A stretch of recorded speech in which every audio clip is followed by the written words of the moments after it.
रउआ कबो अइसन महसूस कइले बानी चारों तरफ आदमी होखस, हंसत रहस, बातचीत होखत रहे, लेकिन भीतर से अइसन लागेला कि हम अकेले बानी।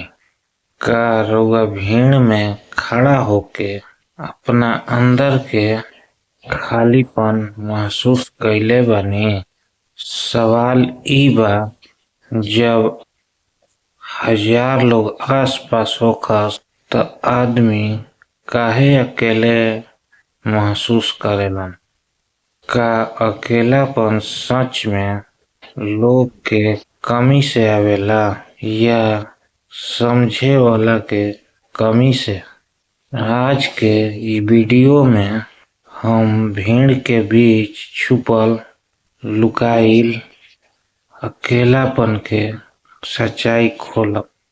अगर रउआ आखिर तक वीडियो देख ली तो शायद रउआ खुद के अंदर के एहसास समझ पाई। नमस्कार दोस्तों, आज हम बात कर रहल बानी उ एहसास पर जवन धीरे धीरे आदमी के अंदर जगह बना लेला। अकेलापन हमेशा खाली कमरा में ना मिले, कई बार ई सबसे ज्यादा भीड़ में मिलेला। ई वीडियो हर उ इंसान खातिर बा जे हंसत त बा, बाकी भीतर से चुपचाप बा।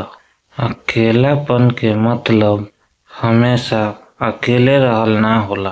अकेलापन के मतलब जब रउआ के समझे वाला कोई नइखे, जब बात करे के मन होखे पर सुने वाला ना मिलेलन, जब राउर भावना अनकहल रह जाए। भीड़ में सभे आपन आपन दुनिया में व्यस्त रहेला, कोई मोबाइल में, कोई काम में, कोई खुद के चिंता में। एही बीच दिल के बात कहीं भुला जाला।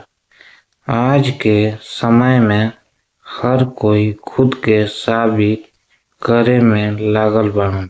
जब आदमी खुद के दोसरा से तुलना करे लागेलन तो उ आदमी अंदर से छोटा महसूस करे लागेलन। भीड़ में उ सोचेलन सभे खुश लागता, बस हम ही अलगे बानी।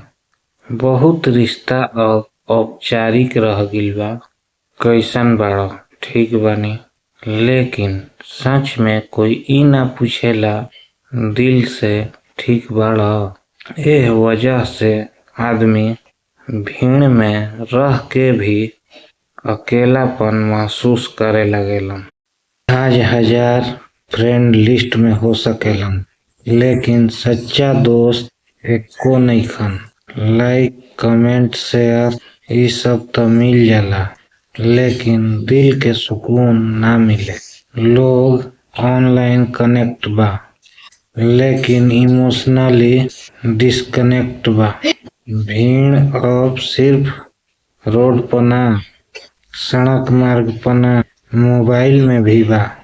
कई बेर आदमी अपन दर्द केहू से बांटे के कोशिश करेलन, लेकिन जब सामने वाला समझे के बजाय नजरअंदाज कर देवेला तो उ धीरे धीरे खामोश हो जालन। फिर चाहे हजार लोग आस पास रहस, वो खुद के अकेलापन महसूस करे लागेलन। अकेलापन दुश्मन ना ह, कई बार ई खुद हमके मिलावेला। जब आदमी अकेले महसूस करे लागेलन तो उ खुद से सवाल पूछेलन, हम असल में का चाहतानी? इस समय खुद के पहचान करे के होखेला। खुद से बात करी, सच्चा दोस्त खोजी, संख्या ना। मोबाइल से थोड़ा दूरी बनाई, परिवार से खुल के बात करी, खुद के पसंद के काम शुरू करी। धीरे धीरे भीड़ से ज्यादा खुद के साथ सुकून मिले लगी।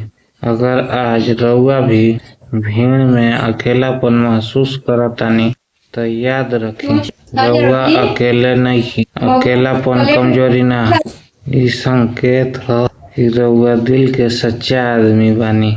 सही लोग मिलते ही भीड़ भी अपन लागे लगी। अगर ये वीडियो दिल तक पहुंचल होके तो लाइक जरूर कर। ऐसा सोच बदल देवे वाला वीडियो खातिर चैनल सब्सक्राइब करी और कमेंट में बताई रउआ कब सबसे ज्यादा अकेले महसूस कैले बानी। धन्यवाद। मिलल जी अगला वीडियो में।